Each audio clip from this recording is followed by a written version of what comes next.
Lona ngumzila wesitimela londlula eMatsulu uhlukanisa lomphakathi kanye netikolo letindzatfu. Bafundzi benza khona la njalo ngelanga uma baya etikolweni. Ukuthi bantwana bangadlali esiporweni ngoba akukho safety esiporweni, labanye bantwana bangafa.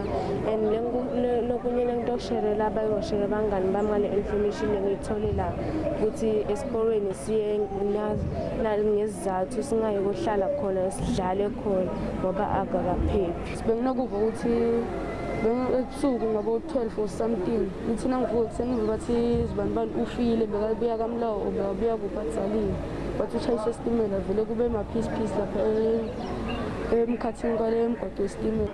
Tiphatsimandla letekutfutsa tikhatsatekile ngelinani letingoti tetitimela letihamba nemphefemulo kanti ngekwetibalo bangetulu kwemakhulu letisphohlongo bantfu labalahlekelwa timphilo tabo emizileni yetitimela. Around 8,000 occurrences throughout the country in the category relating to people struck by trains.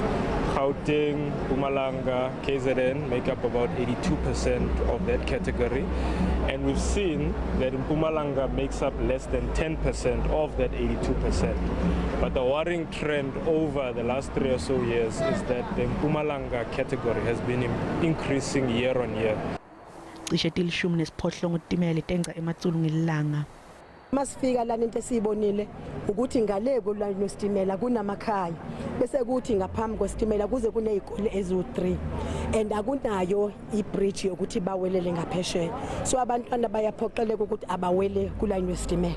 So besizokhuluma lokho kokuthi whilst kusenzeka kanjalo ngomthetho angiboni nalokuthi ikhona i-level crossing, but la kufanele khona ukuthi siyabatshela ukuthi ufike ubheke and usekudeni kancane ukhona ukubonela kude ukuthi asikho isitimela esizayo and you cross isitimela ulayini wesitimela.